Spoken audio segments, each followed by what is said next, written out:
একটা বাড়িতে সে ছিল, কিন্তু বাড়ির ছাদ থেকে সে লাফ দিয়ে কোনোভাবে এটা আসলে অলৌকিকভাবে সে বেঁচে গেছে। এই টিমটা যখন চারিদিকে ওই যে আপনার টিভির স্ক্রলে আসতেছিল যে শীর্ষ সন্ত্রাসী ডেভিড ইমন গ্রেপ্তার, তখনই কিন্তু আমরা আসলে কুল না পেয়ে দ্রুত কিন্তু ওই যে নোয়াখালীতে কোম্পানিগঞ্জ এলাকায় একটা অভিযান, আমরা আরেকটা অভিযান পরিচালনা করি।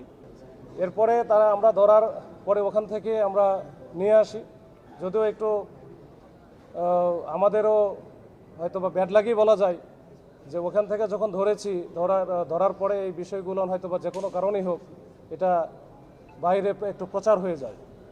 তো যেহেতু অনেকগুলো সংস্থা অনেকগুলো বিষয় জড়িত ছিল, সাংবাদিকেরাও তৎপর আছে, তো এই বিষয়গুলো প্রচার হওয়ার পরে আমাদের এই যে অপারেশনের পরবর্তী যে কার্যক্রমগুলো আমাদের জন্য একটু কঠিন হয়ে গিয়েছিল।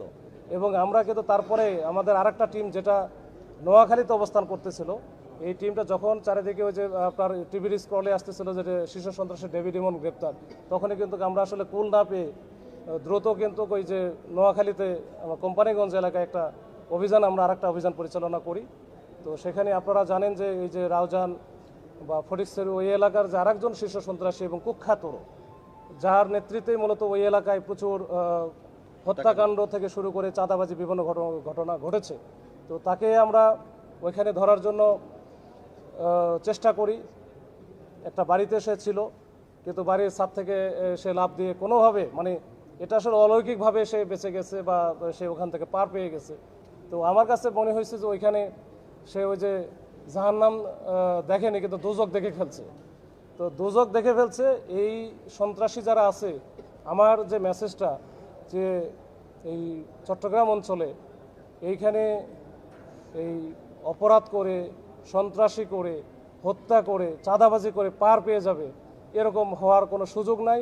এবং তাদেরকে প্রত্যেককেই আইনের আওতায় আসতে হবে এবং নিয়ে আসব। কোনো সন্ত্রাসী বা কোনো অপরাধী এই রাষ্ট্র বা সরকারের ক্ষমতার ঊর্ধ্বে না। তারা রাষ্ট্র বা সরকারের ক্ষমতার অবশ্যই একেবারে নিয়ন্ত্রণে।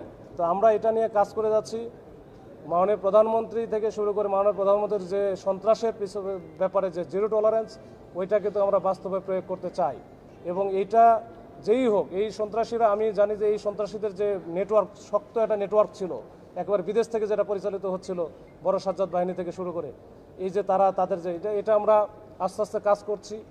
এটা অনেকাংশেই আপনারা দেখেছেন যে এটা আমরা ভেঙে ফেলেছি, তবে এখনও পর্যন্ত তারা আছে। এটা পরবর্তীতে তাদের যারা আছে এখানে এই সংঘবদ্ধ চক্রের মূল হোতাগুলো এখনও আছে, তাদের ব্যাপারে আমাদের একই নীতি এবং এটা কিন্তু এটা চলতে থাকবে।